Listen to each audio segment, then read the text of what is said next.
This is the quick check and lubrication for the ShoeBox compressor.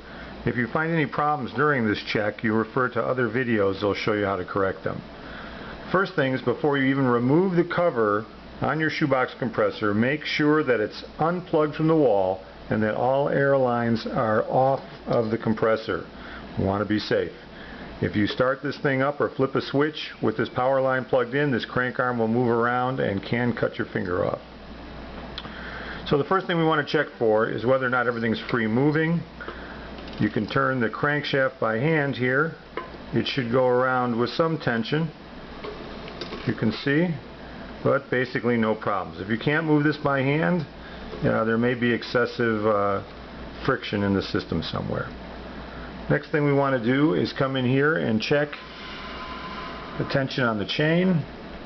You can see this tension right here. That's about all you need. It shouldn't be tight and it shouldn't be excessively loose. This chain, as well as the second chain in the back here, should be about the same tension.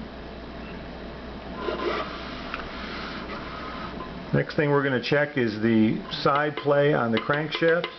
You can hear it rocking back and forth. Should be about a 1/16 of an inch. If it's more than an 1/8 of an inch, then that means something has slipped, so keep an eye on that. Next thing we're going to check here is the release arm. So what you do is you move the crankshaft into this position,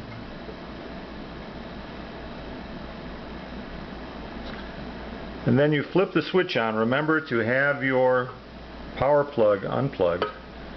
Flip the switch on, move the release arm forward, and see if it turns off the switch. Make sure that this release arm feels smooth and free. You should not be binding or catching on anything. That's very important. This is your spring. Make sure it's captured in the right place on the top and at the back end here.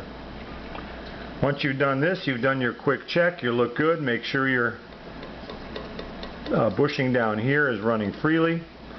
Check the bottom of the shoebox for any particles coming off. If something starts disintegrating, you'll see particles in the bottom of the shoebox housing, and the color can tell you what's going wrong. So keep an eye on that. If all this checks out, you should be good to go.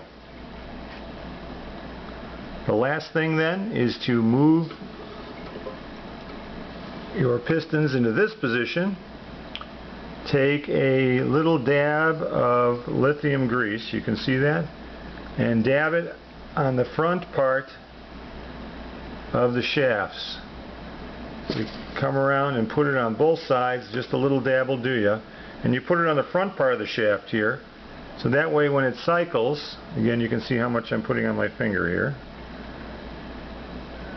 it will drag it into the cylinder. Now the O-rings prevent it from getting all the way in, so if you're worried about it getting into your tank, that generally doesn't happen. So now you'll see as we move this in, it'll stroke that grease into the Delrin spacers in there and keep things nicely lubricated.